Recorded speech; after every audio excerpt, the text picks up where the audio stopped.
Pođite sa mnom da vam pokažem koje biljke sijem u septembru za berbu već u oktobru i novembru. Ovo ljeto je bilo rekorder što se tiče visokih temperatura i dana bez kiše. Mnogima nevjerovatne brojke te uslovi koji su nas ostavljali u čudu. Naime, čudili smo se općenito i našim biljkama koje su izdržale takve uslove. Nažalost, zbog takvih prilika mnogima su biljke u vrtu u toku ljeta propale, no ipak nije sve izgubljeno i još uvijek možete uživati u raznim ukusnim plodovima. Kao što rekoh, sve možemo nadoknaditi. Jesenski vrt je mnogima najbolji zato što ima puno više kiše i puno su blaže temperature zraka. S obzirom da je vrlo rano mnogima paradajz nastradao zbog pojave plamenjače, mi smo se odlučili isprobati metodu kasnije sadnje. Sačuvali smo nekoliko presadnica i posadili ih u naše izdignute gredice 20. jula. U takvim uslovima bilo je važno da se obilno zalijevaju. Gredice smo malčirali, a sušno i sunčano vrijeme nije pogodovalo razvoju gljivičnih oboljenja kao što je to slučaj kod rane proljetne sadnje u aprilu i početkom maja. Upravo tada su izglednije kiše i temperature koje pogoduju razvoju plamenjače. A sada su te kasno sađene biljke paradajza u odličnom stanju. Zahlađenje i malo kiše im odlično odgovara, te beremo obilje krupnih i zdravih plodova.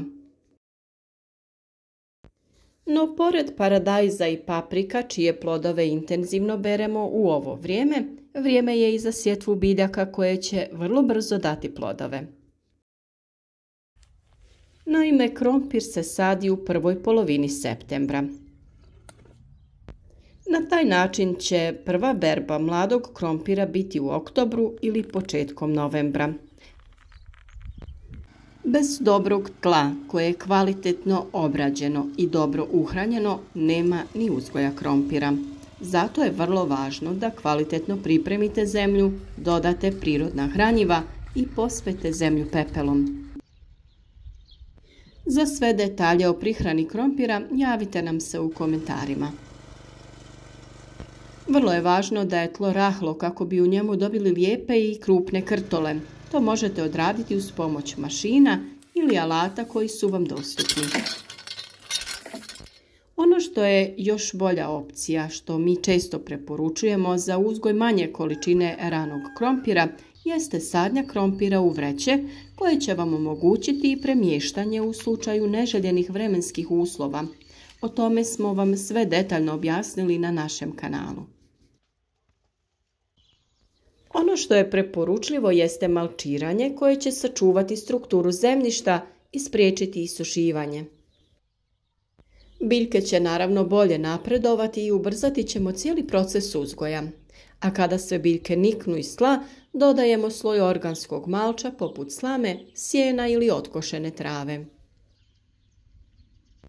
Mahune ili boranija su sljedeće što još uvijek stignemo uzgojiti za kasnu berbu. Boranija je dio mnogih povrtnjaka jer ju je lako uzgajati, čak i u ograničenom prostoru. Evo kako posaditi, uzgajati i ubrati mahune.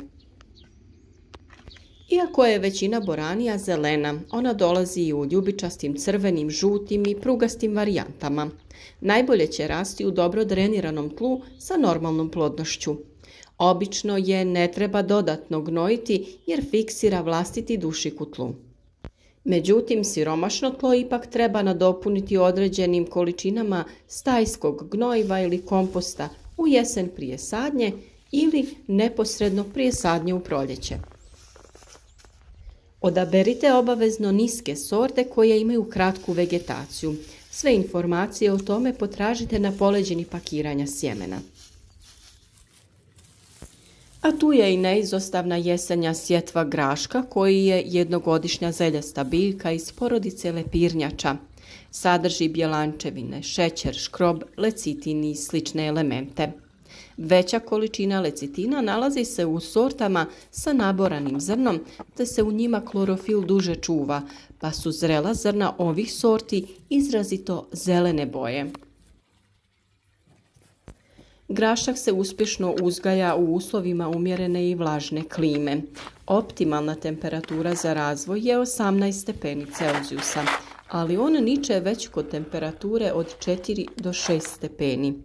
Idealna temperatura za nicanje je ipak između 15 i 16 stepeni, što ove uslove čini idealnima za uzgoj graška. Mlade biljke podnose i temperature čak do -6 stepeni, što je dobro za zimski uzgoj graška, o čemu ćemo pričati u narednom periodu koji je pred nama. Za rast grašak treba sunčanu poziciju i ne uspijeva u hladu. Ima i velike zahtjeve za navodnjavanjem i u slučaju ako su tla pjeskovita ili aluvijalna, obavezno je potrebno navodnjavanje. Upravo ovi uslovi su ispunjeni u periodu koji je pred nama i šteta je ne iskoristiti ih za još jednu berbu graška. Obavezno i kod graška odaberite niske sorte, kratke vegetacije kako bi uzgoj bio što uspješniji. Tikvice također možete uzgojiti u predstojećem periodu. Ako niste napravili presadnice, posijte ih direktno u tlo i ne zaboravite redovno zalijevati ukoliko temperature budu visoke i ne bude padavina.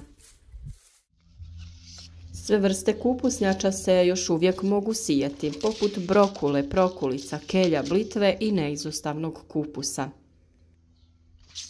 Naravno, tu su i sve vrste začinskog bilja poput peršina, kopra, bosiljka i korijandera, te sve vrste zelene salate koja sada ima da buja.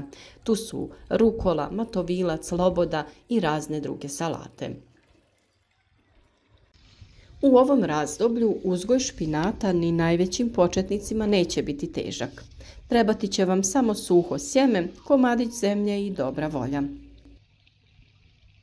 Špinat je jedna od najpraktičnijih i najzdravijih povrtnica za uzgoj u vašem povrtnjaku.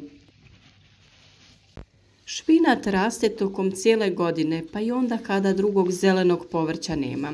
Izuzetak je samo onaj ljetni period sa previsokim temperaturama kada on ne može izdržati i odlazi u sjeme, ali i tada možemo iskoristiti to razdoblje za čuvanje vlastitog sjemena špinata. Njegovi tamno-zeleni listovi obiluju vitaminima i željezom, a odlični su u salati, ali i kuhani te za razna druga jela poput pite sa špinatom. Može se sijati u redove ili u kućice. Tlo je potrebno pripremiti i prihraniti stajnjakom ili kompostom. A tu je naravno i neizostavna blitva koja u dobro uhranjenom tlu može dati obilnu berbu prije prvog mraza. Vjerujem da ste možda već i čuli da su mnoge od tih lisnatih biljaka ukusnije kada ih dotakne blagi mraz i niske temperature. A što se tiče rasporeda u vrtu, sve ove biljke su dobri susjedi. Možete ih kombinirati u kućice ili u redove. Ovim pomenutim zelenim salatama i kupusu će mahunarke i grašak odlično odgovarati jer fiksiraju dušik u tlu koji je njima potreban. Budite maštoviti, dajte malo šarenila vašem vrtu i uživajte u svježem povrću cijelu jesen. Crveni luk za ranu berbu mladog luka slobodno ukomponirajte između ovih povrtnica.